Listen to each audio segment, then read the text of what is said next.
pensando en los retos del futuro. Y esa tensión que se daría como en el cuello, ¿no? Como entre que uno mira para atrás y que mira para adelante a la vez, es la que se contrae y aglutina las memorias. O sea, todas las memorias están esa es la coyuntura que las define. Entonces, definir, aunque sean los márgenes más difusos, como podría ser entender que tenemos un problema y que hay que construir una democracia, la memoria colectiva que se agrupó para este proyecto político fue una tarea que estuvo condicionada por los retos del presente y que se definió en la tarea fundamental de la reconciliación nacional. Este fin último de la transición, tal como quedó plasmado en el discurso histórico de Elwin, del nunca más, que yo no me lo sé, pero dice como: hoy por fin hemos logrado, estamos en una situación en la que todos votamos para llegar a ella, y nunca más el odio fratricida entre hermanos, nunca más la violencia, y ese fue el discurso emblemático. Entonces, es una memoria y un discurso que se están construyendo en esos años. Entonces, reconciliación nacional, la tarea principal. ¿Pero qué significa la reconciliación nacional? O sea, ¿quiénes entran en el marco de la reconciliación?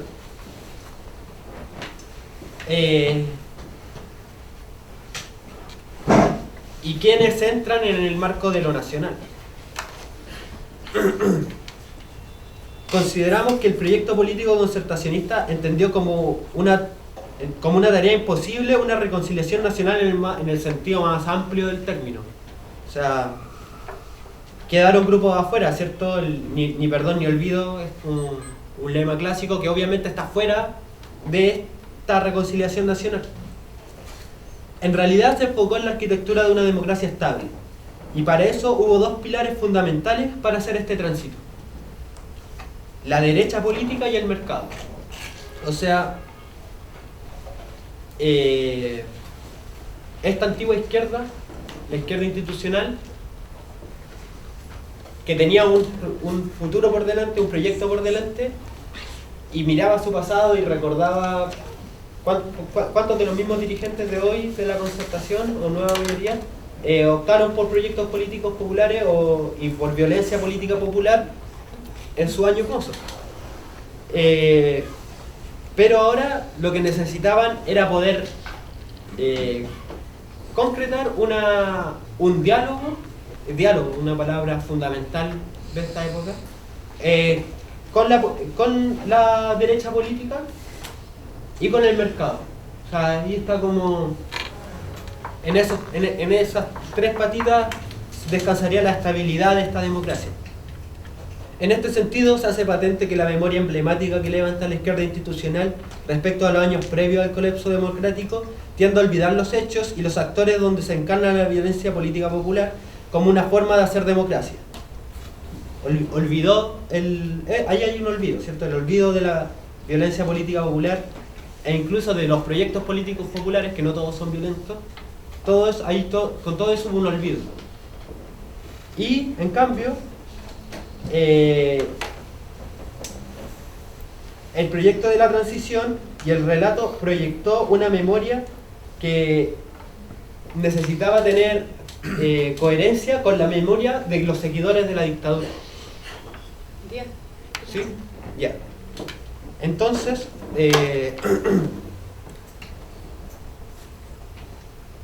concertación y seguidores de la dictadura. En esa tensión se podría constituir la estabilidad de la democracia. Y ahí hay que empiezan las concesiones, los consensos y la negociación, ¿cierto? Entonces, por ejemplo, yo marqué algunos datos que me parecían interesantes. En el 90, Pinochet condicionó el diálogo democrático. O sea, ya, puede haber democracia, pero quedan marginados quedaron marginados ahí los conceptos de terrorismo, y por eso, porque, por ejemplo, la POP, cuando mata a Pérez Sujovic, la revista Punto Final, que es la revista del PC, saca... del MIR, disculpe. Saca la portada y dice terrorismo sin brújula. Entonces, el problema en el fondo no era tanto el terrorismo, o eso todavía podía ser saltable, el problema es la brújula, ¿no? Y condicionó por un lado el terrorismo Pinochet y también los análisis clasistas. Entonces, la Concertación tuvo que abandonar cualquier análisis de clase de la realidad. Y eso hasta hoy, o sea, Camilo Escalona siempre defiende el abandono de los análisis de clase. Y otra cuestión que me parece súper interesante como para armar esta memoria y llegar a acuerdo con la memoria de la derecha es utilizando un concepto que es el nudo convocante. Hay puntos, hay conceptos donde las memorias se integran todas, ¿cierto? Y en este caso las mujeres.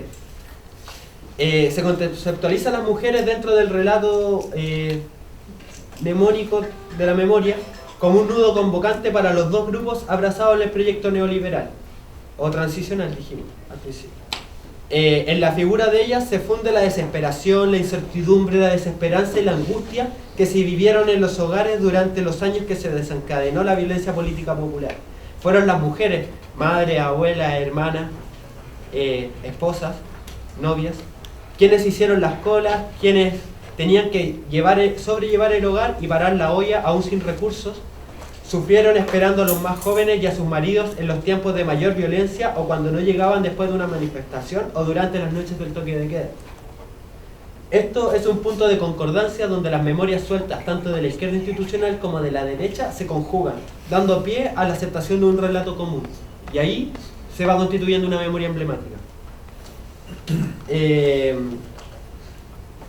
Un último ejemplo como para terminar y lo demás que se discuta, pero que me parece muy interesante porque lo lleva a otro punto, es una cita del ex ministro Sergio Vital, esta es de fines de los años 80, creo que era 88, 89, que él da una mirada práctica, por decirlo así, de los problemas de la nueva democracia o de los desafíos que tiene esta nueva democracia y las oportunidades. Entonces siempre como bajo la idea como de la tensión en el cuello entre que se mira para el pasado y se mira para el futuro. Dice él, respecto a los recursos humanos de tipo docente, también debemos aprovechar nuestro potencial especializado fuera del país. Tal vez nunca en la historia un país latinoamericano había tenido fuera de sus fronteras a una calidad tan alta de gente preparada como Chile. Si regresara al país toda la gente que está en el exterior, un contingente que domina casi todos los idiomas del mundo, que posee variado tipo de experiencias y que incluso conoce hasta las calles de incontables ciudades, podríamos tener uno de los mejores servicios de relaciones exteriores del mundo. Seríamos capaces de realizar una comercialización insuperable de nuestros productos en el exterior. Entonces, ya como una reflexión final, en definitiva la amargura de un pasado que duele y amarga a toda una generación de académicos, artistas, pensadores exiliados, con amigos muertos. En los primeros años de la Concertación se reinterpreta como una posibilidad de mercado. Y así la memoria lacerante del pasado existió, existe y seguirá existiendo, pero no es el punto crítico de esta memoria, sino que lo realmente importante, o sea, lo consensualmente importante, es el ordenamiento de la memoria en función del futuro, de los desafíos que exige el presente político y de las metas que el nuevo cuerpo político se propuso para superar los mismos desafíos.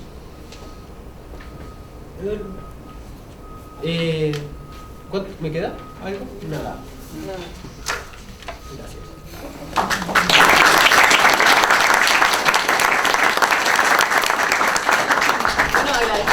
4 expositores y bueno, darles la posibilidad, un espacio de que si entre ustedes se quieren hacer algún tipo de pregunta o acotación, que sea breve igual yo creo en honor al tiempo, y si no existe ese o no hay tantas preguntas, también dar el espacio al público para que quienes tengan alguna duda o inquietud también puedan intervenir, ¿ya? Así que aquí en la mesa, bueno, aquí el público. Yo tengo una pregunta. Bueno, primero las gracias a la instancia, que es buena, muy cortita. Mi pregunta en realidad es más bien para los 4 expositores, es de carácter transversal. Desde el ejercicio historiográfico, ¿cómo se puede hacer frente desde la metodología?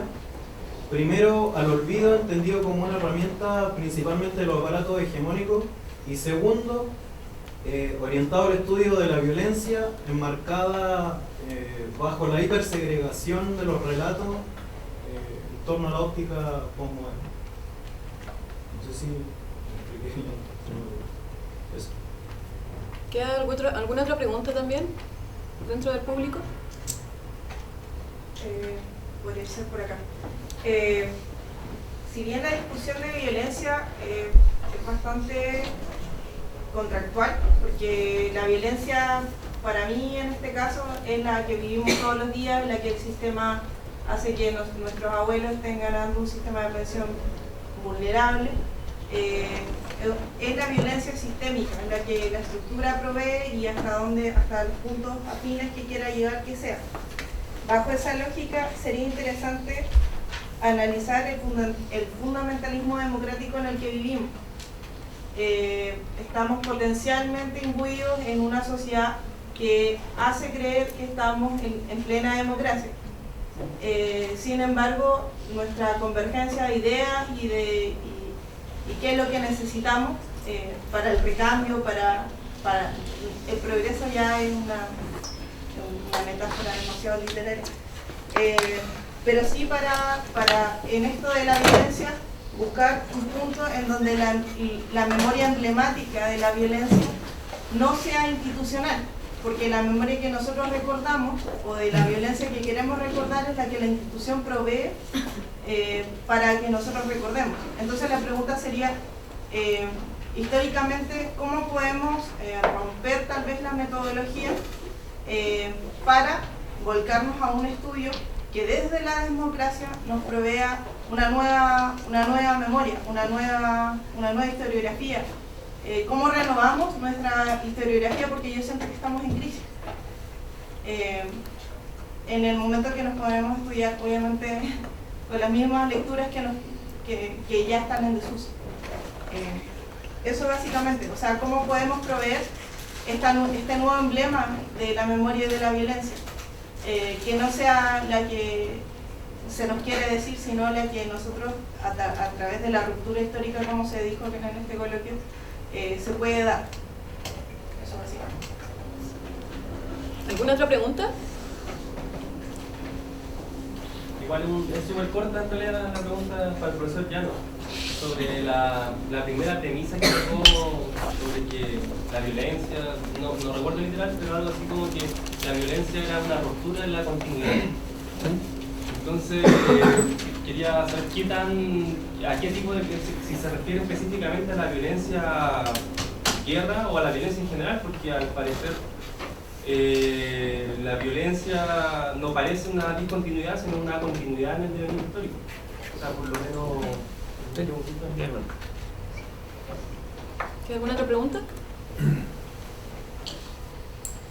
Bueno, entonces, ¿damos paso a responderla? ¿O...? Usted. La última pregunta, como ruptura. El tema de la violencia como ruptura se refiere principalmente a entender que la violencia es parte de la historia, no es, y la historia está llena de discontinuidades, ¿no? Esa idea está tomada, son 3 premisas que tomo de distintos autores, ¿no? Y ahí lo tomo principalmente de Foucault y de alguien con quien nunca Foucault discutió, que es Habermas también tiene la misma, y nunca discutieron personalmente como Foucault discutió con Chomsky o con otros, ¿no? Pero hay una relación en entender que la violencia, entendiéndola como ruptura, es decir, como un momento donde represivamente se rompe un discurso desde el Estado, o como alzamiento popular, como lo podría decir Sergio, ¿no? Como violencia revolucionaria, se rompe un continuo. Se rompe el continuo del relato institucional. A eso se refiere. Porque el relato institucional tiende a observar la violencia como accidente, como una accidentalidad, como un error. A eso se refiere el tema de la ruptura, ¿no? Asumirlo como un momento específico que de pronto la historiografía de las más largas duraciones, que también ha hecho un aporte interesante. Por ejemplo, hay una teoría en una situación bien específica con el problema que plantea Wallenstein al plantearlo el capitalismo, ¿no? ¿Qué son las revoluciones finalmente? Que terminan siendo una suerte de acomodo en algún momento, ¿no? Porque el mismo capitalismo no permite que se superen el desarrollo del capitalismo no permitiría que superaran ciertos niveles.